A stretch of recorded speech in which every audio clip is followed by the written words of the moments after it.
Howdy, howdy, everybody. This is your boy TK from Rot Lot Media. I'm so excited to be here with you guys today. Today's topic is going to be about Fallout factions. This is a skirmish based war game where you bring in between 5 to 15 models. It's not as big and expansive in terms of like 40K, where you're bringing in upwards of the hundreds of models depending on the faction you're playing. But with this one, we're going to be in the Fallout universe. Fallout Factions was created by Modifius and it's licensed by Bethesda. And for all of you that are new to maybe Fallout, haven't heard it before, or a little bit rusty about it, I'll give you a quick little intro into what makes Fallout what it is. It is a post-apocalyptic retro-futuristic RPG series set after the 2077 nuclear war between China and the US. And this is such a fun series that I think you guys should pick up as well. Like I said, this set right here has everything you would need to start and play, especially with the second person, maybe a friend or, a partner or whatever. This comes with 2 factions, and you have an option to build from 3. So the pack, the operators, and the disciples. And I think this is such a really good set to pick up because you're able to get the tokens, terrain, a playmat, and the models themselves. And this box, it's been out for a hot minute now, so you can probably pick this up for probably about 80 bucks. A little steep for some people, cheaper for others, especially if you've been playing Warhammer 40,000. You'll see this probably as a good steal. But yeah, so I wanted to talk about Fallout Factions today, and I think you guys will greatly enjoy it because you'll be able to build, assemble, and paint models. Even if you don't play, I think half the fun of miniature wargaming is just collecting models, and for myself, I love building them and playing them. Painting them's hit or miss because sometimes I feel like I'm trash and don't deserve the right to play with these miniatures. But once you get past whatever hurdle is in front of you, this game is so enjoyable to play. So in this game, you're playing as a warband, a faction from across this game's ever expanding history. You can play as the Brotherhood of Steel, the Institute, the Railroad. You can play as a raider gang, such as like the Great Khans, or you can play as ghouls, or you can play my favorite faction right now, which is the Automatrons. That's the one with all of the robots and Protectrons and Mr. Handys. And I have a bunch of the models today. 2 of them came from this box itself, and another one I got by getting somebody to 3D print me some models. Just because I couldn't find the models that I wanted per se. But yeah, I think anybody who's looking to get into any hobbying should think about getting into miniatures because it allows you to have all sorts of avenues when it comes to having fun with it. You can just get into it for just the lore. You can get into it for just the painting. There's all sorts of ways you can play this, but as long as you're having fun, that's all that matters. And so one thing I wanted to do was I wanted to explain this game and its concept, because it is a skirmish game. You are going out into the wasteland in particular areas, and you're just trying to collect resources, chems, and level up your people. Because the best way to describe this kind of game, it is a player versus player game, but it also has a really fun narrative mode where you bring a team, and over a period of several weeks or several games, you'll slowly expand your crew, level them up, give them better weapons, and eventually you may even carve yourself out an area to call your own in the wasteland. Pretty soon, Modifius is about to release the Battle for Boston set, which has the Institute and the Minuteman from Fallout 4. So if you're ever curious about it, you can still pre-order it at this point, and I think it'd be, worth your time and money. So let me just move this bad boy out of the way. And some of the things I wanted to talk about are some of the rules in the game. And to do that, I wanted to show you some of the models that I have. You know, currently I have 3 teams for myself. The one I'm bringing out right now, these are the operators. I I call them the Chatty Cathy's because these are an all woman, group that I put on their heads and everything.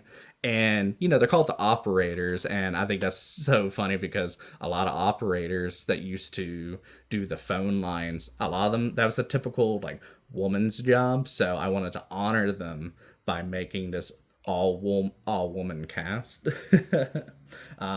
They typically have higher tiered range weapons, and they have like combat shotguns, they have syringers, they have the plasma pistol, all sorts of things you can do with them. And I had them built up, I painted them up, and I think they're such a blast to have. Yeah, sorry about that. A little bit difficult to get onto the camera sometimes, but yeah, I painted them up and I think they've been an absolute blast. For this crew, you normally have a leader who leads your crew. You normally have champions. These are the people that are like your lieutenants, your right hand, left hand man, or woman for this particular crew. And then you have the grunts. These are normally scavers, wastelanders, and psychos. They're, the grunts. They're the ones that follow. They're the ones that do all the mission actions.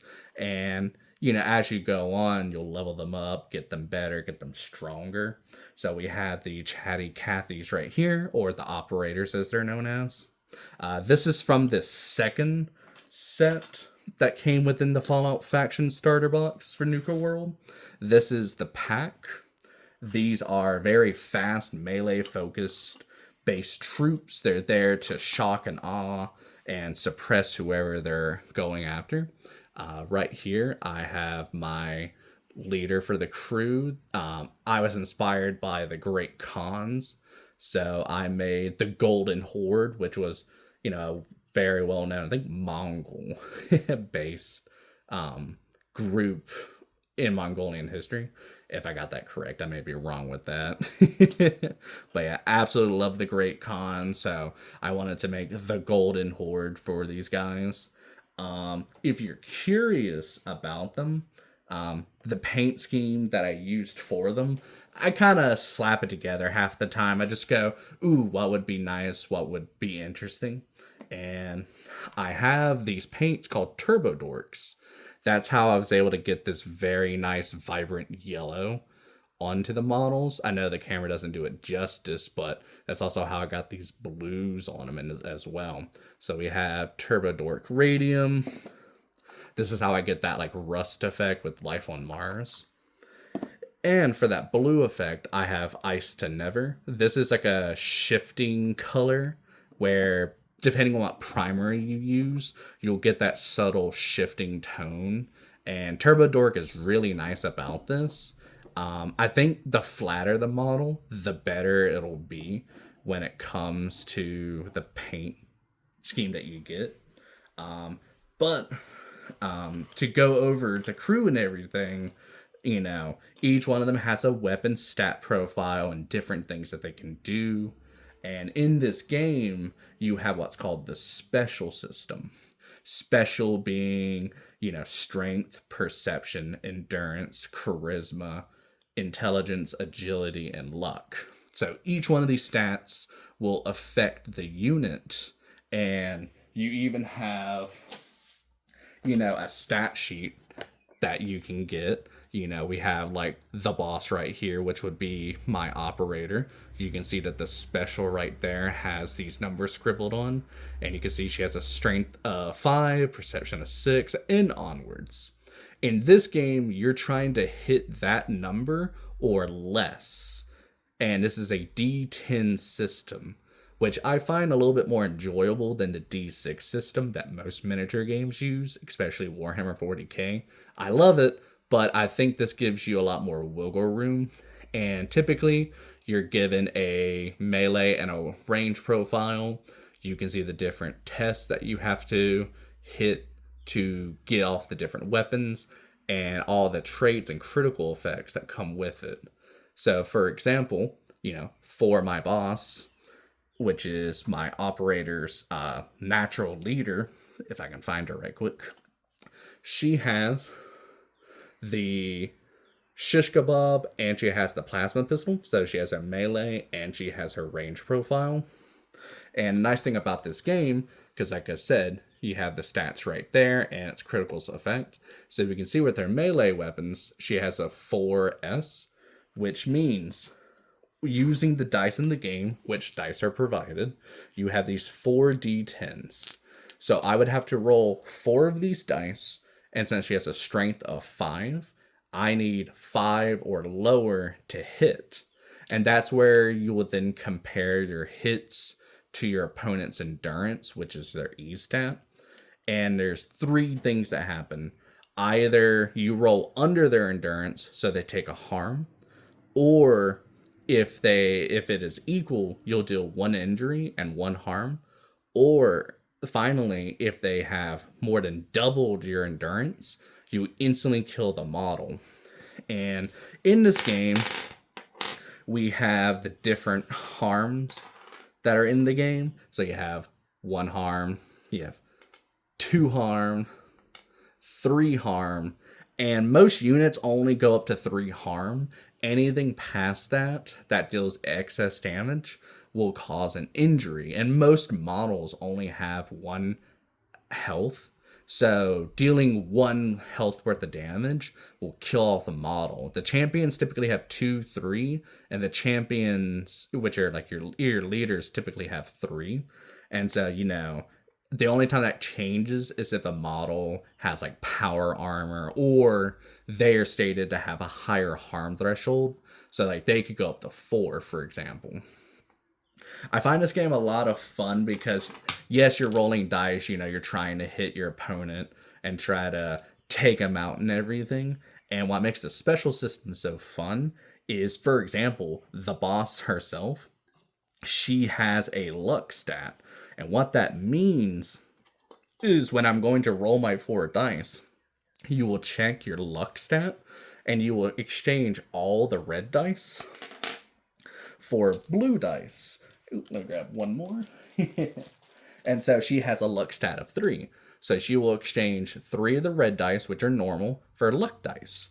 And when you're going to roll, if you have any successes, so I have a 1, a 9, a 0, and another 1, for every luck dice that hits, you get to roll an additional red dice. And that's how you do all the calculations. So, while you're playing this game, and especially doing any narrative-based gameplay, you can increase stats on characters, and each character can also earn perks, from the video games themselves. And I think that's such a blast to have. In this game, everybody has what we would call, action points, or they have to take fatigue.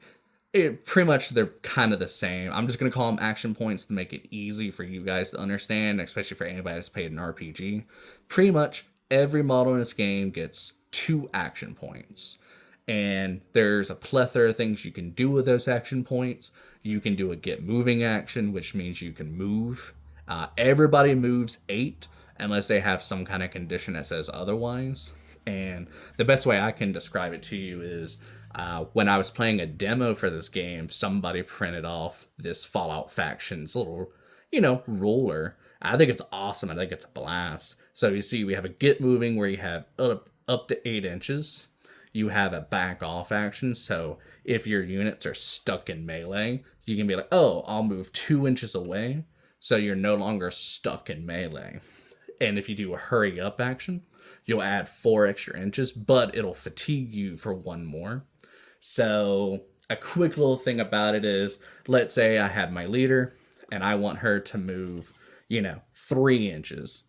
I'll move her 3 inches. And what I would do is we have these fatigue tokens right here. They've used 1 fatigue, and the purple side is when they have used 2. And so pretty much The thing that I think sets this game differently from, like, let's say Warhammer's Kill Team is you can move a model past to your opponent. They will then move their model, because this is an alternate game system where I go, you go. One thing I like about this system is I can move with my leader past to my opponent, who will then do an action with their model.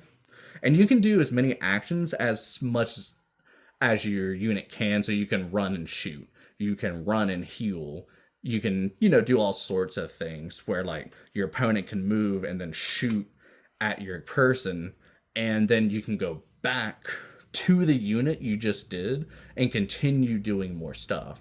So, like, you could run another 3 inches and then your model is fatigued out. And I think there's just so much playmaking and so many options for what you can do in this game. And I think it's just so much liberating.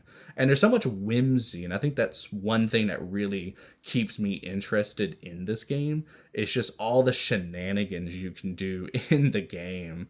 Because the next team I'm about to talk about, they're the ones that really got me into the game. So what I'm going to do is push these away, move that, move these. Sorry about all the mess and everything. I know I'm probably just rambling and you guys are probably already just rolling your eyes, but I appreciate you guys for sticking around and just seeing how the rest of this video goes. I do greatly appreciate all the effort. Oh, before I do continue, some of the other rules about the game is there's the initiative token. This is your little buddy Cappy. Whoever has the initiative token, they get to go first. And something that's nice about this skirmish game is, let's say, you've run out of actions to do, or right before your opponent goes and you kind of have nothing else to do, you can choose to just end your turn, let your opponent continue playing out the rest of their turn with every one of their models, and you can snatch the initiative for next turn. So I think that's a lot of fun. Another thing is you have these little objective markers. And there's 2 of them, but this is the one that people use a lot. This has, like, the rummage token on it, which is where your team will run over and use one of their action points to rummage through a cache. And typically it'll have caps and it'll have parts. Caps are bottle caps, as they're used in the universe for the currency, and parts are used to maintain weapons, make them better, make them stronger, all sorts of things. But something else that's fun about this is while you're rummaging through these caches, you'll roll 2 dice, and if any of the dice roll a 10, the token will flip into a radiation token. So if you can just imagine it lore-wise, is while you're digging around in this cache, trying to grab whatever you can, it was actually radioactive the entire time, which will reduce your endurance, making it easier to kill you. And that's why being a squishy human has its drawbacks, but, that's what allows so much variety in the game itself. Another special thing is you have this thing called a ploy token. This is your team's special ability where you can enact a ploy that'll help benefit your team, such as the pack right here. They have one where they can...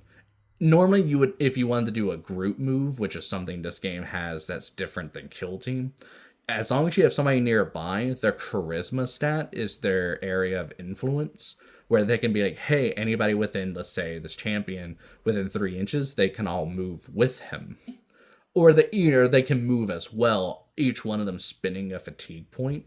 But for the pack, they have one where if they spin their ploy, no matter the distance of the model, all of the team can move at once. And I think that's such a fun, interesting thing to do. They also have universal rules, or universal ploys, that are also equally fun. And, if you pick up the game, because you can look, because the rules are free on the Modiphius website, if you want to give that a check out. And you can see all of the different and fun interactions you can do.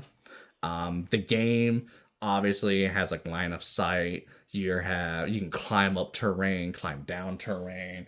There's all sorts of things that you can do with it. And I probably should have gotten this out. But one of the things, for example, is you have terrain. This is what came inside the set. There's a lot more, and like you can have units sitting up here shooting down, or you can have people climbing up to get into melee or shoot or to just run away, because setting up the terrain's half the fun in this game. But yeah, I wanted to go over one of my favorite teams right now. Currently, I'm playing a narrative campaign with the automatrons. These are the robots in the Fallout universe, each one having a different role. And over time, as you build your team, you'll be able to bring in more and more people, or more and more bots, as my dudes are called. So, the leader himself, because I have a lot of fun with these models, I have the Mechanist.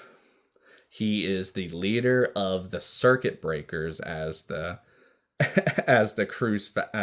crew's name is called. His entire joy in life is to expand the machines, the flesh is weak, steel is strong, all of those shenanigans.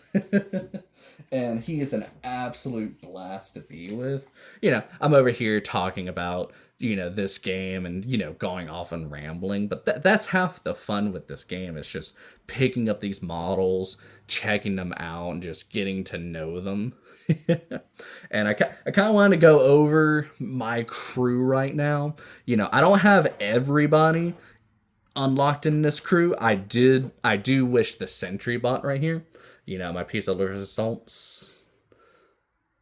Yeah, this is my sentry bot. He is an absolute badass, and maybe one day, whenever he gets a stat profile in Fallout Factions, I'll be able to play him. He'll be fucking expensive, but I'm gonna be so excited for him. But yeah, so I'm just going around trying to grab whoever I can remember is in my crew. So right now I have about 7 models in my crew. Obviously I have the Mechanist. No need to give him a little name. He's just known as the Mechanist himself. Then we have our buddy iBot. I still need to figure out a name for him. So if you have an idea on what to call him, maybe I'll start calling him that in my narrative game. The first up on my crew is I have the Assaultron. This is a highly dangerous robot, even known in the Fallout universe. This thing has a laser eye beam and will hunt you down and absolutely rip you a new one. This is NaCl and battery, or as I like to call her, Assault and Battery. Up next, we have a Protectron. This is my girl Gilda, because she's gilded with gold. And you can see you got a real nice shine to her and everything. And I think she's so beautiful. And if you're curious about some of the other paints I use some of the Vallejo paints, and like that gold that you see on her is a couple coats of the Vallejo. For the Assaultron, I have the silver as well. And for my buddy over here, my little Mr. Handy. Let me get her right there. Yeah. I use this Vallejo blue on him. This little flat blue. For the Mechanist, shout out to GW whenever they're not fucking you over. I have some of the Citadel paint. I got the Brass Scorpion. I got the Night Lord's blue because I have good taste. And, got the Cantor blue for a little dry brushing on him. So that's how I was able to give him that nice shine, that nice blue hue to him. Continuing onwards, because I'm just rambling at this point, I have my Protectron right here. He is a police unit style, where his name is AH-Defender, or Offender, because he's chasing after everybody. And then we have my boy over here, Wani, because he's, what's up? He's a Mr. Handy, very strong, very versatile, very deadly, and a lot of points. And over here, I did kind of mess up. This is supposed to be a Robo Brain. This is Pinky, of course. He has a Protectron head because when I was getting the models assembled and everything, I messed up and didn't know where his head was. And eventually I did find it, and I just decided, why not? I just decided to put his head onto a Mr. Handy, so now we have brains over here. So that's where the little Robo Brain went, and that's my bad, but I still think that makes the game a lot of fun. Something else about this game is it has it lasts between 1 to 5 rounds, and I think the game did such a good way on describing how the turns go. So you have turn 1, and what you do is you can imagine that you look, drink it up. So we got 1, we got 2, and onwards. And I think it's such a fun, whimsical way, because I think a lot of people in the miniature wargaming scene are kind of getting burnt out right now. And I think that has to do with a lot of the competitiveness, the meta, and everything that involves into these games. And while fun, I do think it would be, I think a lot of game companies should take a step back, reevaluate things, and I think they should really genuinely put some whimsy back into their game, because one reason why I got into Warhammer 40,000, I have a model right here, is I like to play orcs. And I think they're so awesome, so fun, but it's so hard to take them sometimes, because one moment they're absolute garbage, and another moment they're the absolute strongest things in existence. And a lot of people just don't like to play a lot of people with meta, related lists and everything. And that's why I like this game, just because yes, there are stronger weapons. Yes, there are more optimal things you could do. But I think because it's so fresh, it's so new, and especially since not that many people have gotten into it yet, I think Fallout Factions really brings in that Fallout feeling. And because when me and my buddies, whenever we play at our local gaming store, I buy one of those glass bottle Coca-Colas, I pop in, and then I have a little bottle cap, and I'm sitting there drinking, chilling, and just playing with my mates. And I think that's just such a fun thing to do.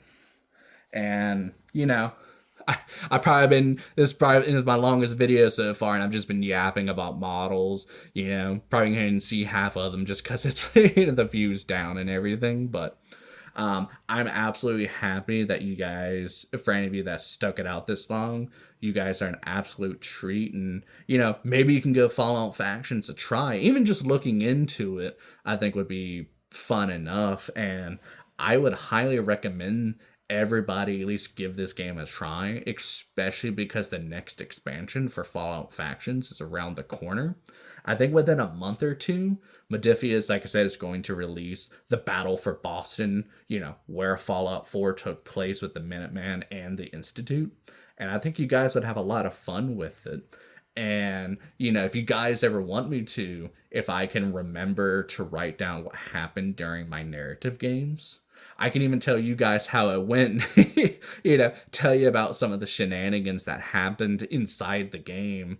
Even in this game, they also have the Satan, which are the aliens that, have come to our planet for some weird purpose. And I was playing my automatrons against him. And unfortunately for him, because most of my units are machines, they have a keyword where they can't fail confusion tests, they can't be poisoned, things like that. It absolutely wrecked his game, because he was like, oh, there's nothing I can do. And it was a defend versus attack mission, and unfortunately my guys were able to keep him blocked up and everything, so he couldn't go and do the objectives, and the automatrons won. And there's just so much fun and whimsy in this game. Literally, the mechanist deploys that he can do in the game. It's literally called You Will Rue the Day, where every time a machine dies, he gets to restore a fatigue, and that allows you to do so much. So you can run, shoot, machine dies, you'll flip back a fatigue. Now you can heal, or you can run again. And there's so much you can do with these characters. And one day if I ever get the chance, I'll take some pictures and probably post them somewhere on YouTube to where you guys can see all of the factions that my friends are playing. Because right now in the narrative, we have the Automatrons, we have the Satan, we have the Brotherhood of Steel, we have the Super Mutants, and we have the Survivors. And I'm super excited to talk about this with you guys. Next time, I'll probably talk to you about Warhammer 40,000, but that'll be for another video. So I just wanted to thank you guys all for hanging out with me today and give this game a try. All right, have a good day and and see you guys next time. Bye.